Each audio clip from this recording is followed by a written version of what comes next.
والذین یتوفون منکم ویذرون ازواجا یتربصن بانفسہن اربعۃ اشہر وعشرا فاذا بلغن اجلہن فلا جناح علیکم فیما فعلن فی انفسہن بالمعروف واللہ بما تعملون خبیر۔ فرمایا اللہ نے کہ تم میں جو مر جائیں اور بیویاں چھوڑیں وہ 4 مہینے 10 دن اپنے آپ کو روکے رہیں، پھر جب ان کی عدت پوری ہو جائے تو تم پر کچھ مواخذہ نہیں اس کام میں جو عورتیں اپنے معاملے میں شرع کے موافق کریں، اور اللہ عز و جل کو تمہارے کاموں کی خبر ہے۔ میرے پیارے آقا علیہ الصلاۃ والتسلیم کی پیارے دیوانوں، جس عورت کا شوہر فوت ہو جائے اس کو عدت گزارنی ہے، یعنی موت کی جو عدت ہے وہ 4 مہینے 10 دن ہے، مطلب 10ویں رات بھی گزار لے، 4 مہینے 10 دن میں جو 10ویں رات ہے آخری وہ بھی گزار لے، پوری کر لے، بشرطے کہ نکاح صحیح ہوا ہو۔ اب دخول ہوا ہو یا نہیں ہوا ہو، دونوں کا ایک حکم ہے۔ اگرچہ شوہر نابالغ ہو یا زوجہ نابالغہ ہو، یوں ہی اگر شوہر مسلمان تھا اور عورت کتابیہ تو اس کی بھی یہی عدت ہے، مگر اس عدت میں شرط یہ ہے کہ عورت کو حمل نہ ہو۔ اور یاد رکھیں یہ مسئلہ بھی، موت کے بعد اگر حمل قرار پایا، موت کے بعد اگر حمل قرار پایا تو عدت وضع حمل سے نہ ہوگی بلکہ دنوں سے ہوگی۔ ہاں، یہ جو مسئلہ غلط اختیار کر لیا لوگوں نے کہ موت کے بعد اگر حمل قرار پا گیا تو پھر عدت پوری ہوگی، نہیں، ایسا نہیں ہے۔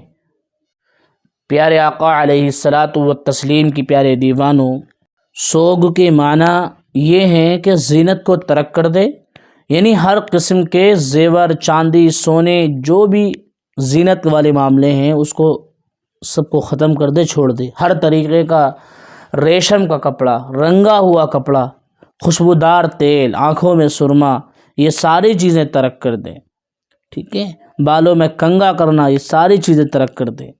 لیکن اس کے اندر بھی یہ خیال رکھا جائے گا، اگر کسی عورت کو جو ہے اس کے پاس کپڑے نہیں ہیں، صرف ریشم کے کپڑے ہیں، تو اب سوگ میں یعنی حالت عدت کے اندر وہ عورت وہ ریشم والے کپڑے پہن سکتی ہے۔ اگر اس کے پاس نہیں ہیں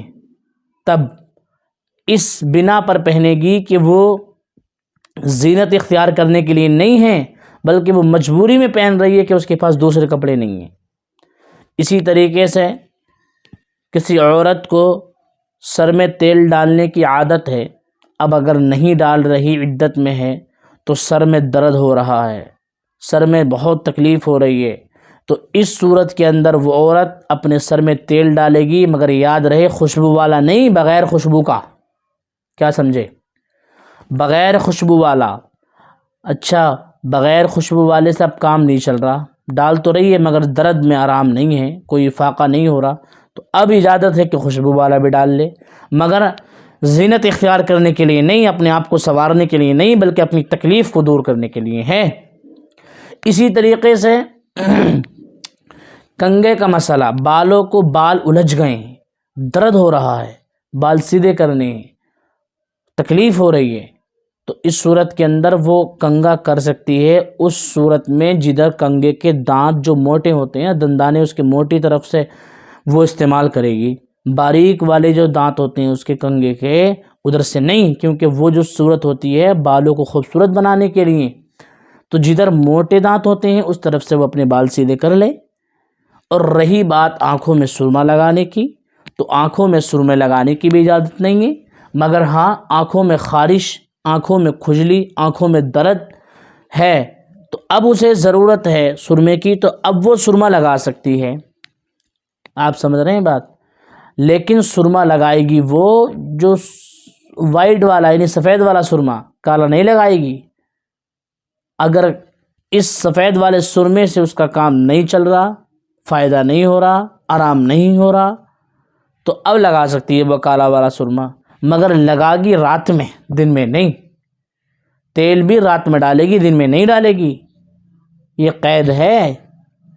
تو میرے پیارے آقا علیہ الصلاۃ والسلام کی پیارے دیوانوں، اسی طرح کے بہت سارے مسائل ہم سیکھیں گے، پڑھیں گے، تبھی پتہ چلے گا، ایسے پتہ نہیں چلے گا۔ ہماری ماں بہنوں نے، عورتوں نے بہت خلط ملط کر دیا، بہت کام خراب کر دیا، اپنی منمانی کر کے فلاں سے سن لیا، فلاں سے۔ ارے بھائی سننا تھوڑی ہے، اس کو پڑھو، دیکھو،